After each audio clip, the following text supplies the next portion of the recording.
In this video we are going to generate the stretchy leg, and for that we will need to just turn on our geometry first and turn on our main skeleton layer and make sure that joints are visual.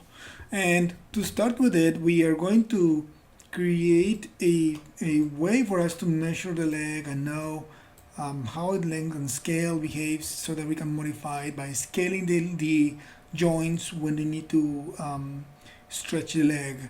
So in order to do that, we're going to create under measurement tools a distance tool, and holding the V key I'm going to go from the hip joint and then holding V again to the ankle joint, and that generates the first measurement for the left leg. And I'm going to rename those locators that we have there, and it's going to be called left underscore hip underscore locator, and then the other one is going to be called, I'll make sure I select it correctly, left underscore ankle underscore locator.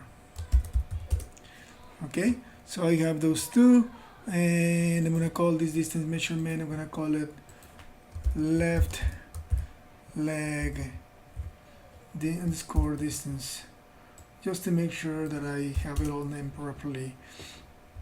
Now whenever it moves, it will give you the distance of the leg, but so far we don't have it connected to the leg, it's just there. So we're going to start by putting a constraint from the hip joint to the locator, to the hip locator, and for that I'm going to create a point constraint. That way it always follows it.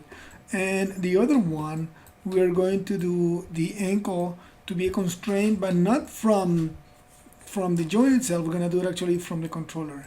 So I'm going to select the controller first, we're going to select the ankle locator, and I'm going to do a panning constraint. And in this case, panning will give you the best option, maintaining the offset for sure.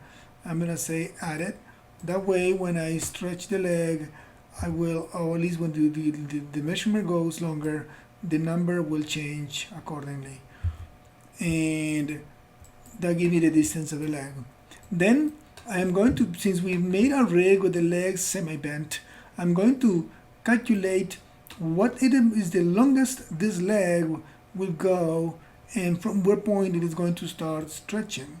So in order to do that, I need to just make the leg slightly stretched, or better, to the point where it is not stretched yet but about to get stretched. So I'm going to go say 13.770, 13.770. That's the number that I'm going to go with when I go back here to 0. So I got to keep that number in mind. Now we are going to make a connection using first the node editor. So we're going to call the node editor. That way we can make a connection here. And in the node editor, which is a tool that we haven't used before, we are going to create, or at least visualize the nodes. I'm going to clean up my workspace there. There are different ways of creating nodes here. One of them is by just clicking the tab key, and that will create a little space for type the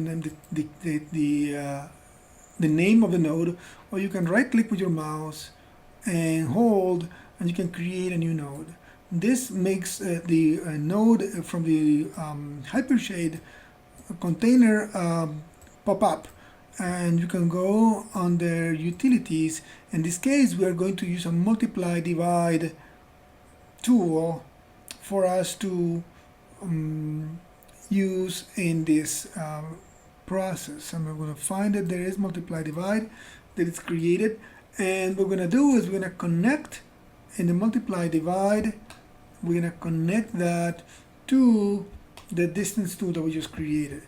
So for that, I'm going to just grab that distance, I'm going to put it somewhere here so I can see it, and I'm going to click on this guy. I'm going to call do the connection through the connection editor, so that we can connect the two on the general editors action editor, and I'm going to load the distance tool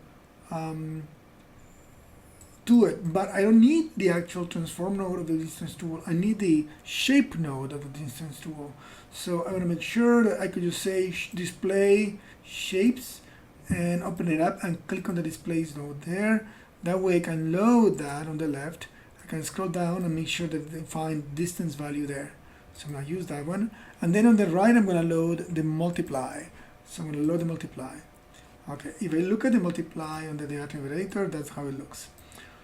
Now I'm going to connect, as I said, the distance that comes from this guy, here, this value here, to the input 1x, which is the value that I want to have there. Okay, so far so good. I have made the connection between the multiply node and the from the distance tool to the multiply node. Now I need to generate the calculation here, and for that I need to say input number 2. I'm going to input the number that I said, which was 13.770, and I'm going to say, okay, divide input 1, which is this value, by the number that I want the leg to be stronger the most, so it's a little bit more. That will give me a result. At this point, I am going to just rename this divide, make sure that it has the right naming, otherwise I will forget. So I'm going to call it left underscore leg, stretch leg, stretch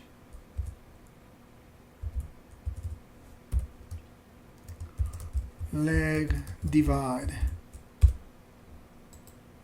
That's div for short. Okay, so I have that, and now I need to generate a connection from that result, the division, to the leg. But in order to do that, I need to use another node.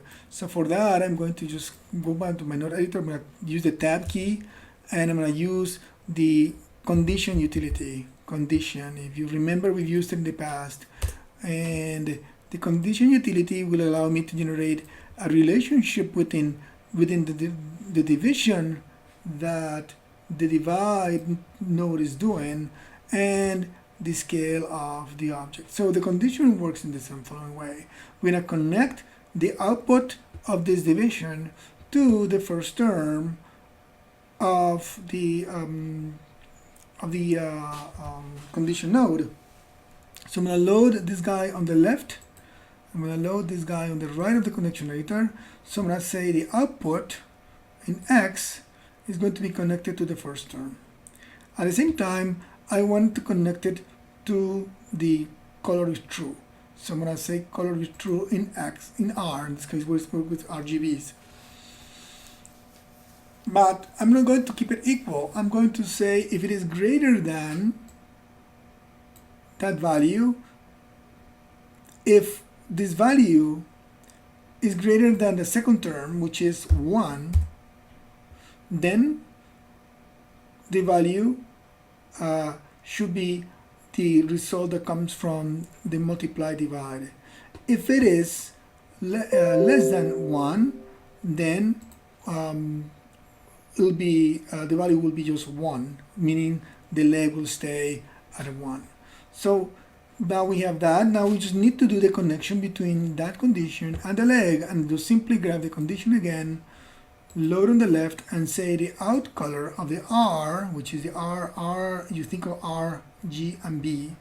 The connection of R will load onto the scale of the hip joint first. So I'm going to load the hip joint and make sure that I look at the scale. The scale that is going to be moving is the scale in X. So I'm going to connect out of R, connecting into the scale of X of the leg. So there is a scale. I'm going to connection to the scale of X. And now I'm going to do the same thing with the hip, with the knee. So I'm going to grab the knee, I'm going to load it, and the scale, the same output of the condition is going to connect to the scale in X. So now if I go and try it,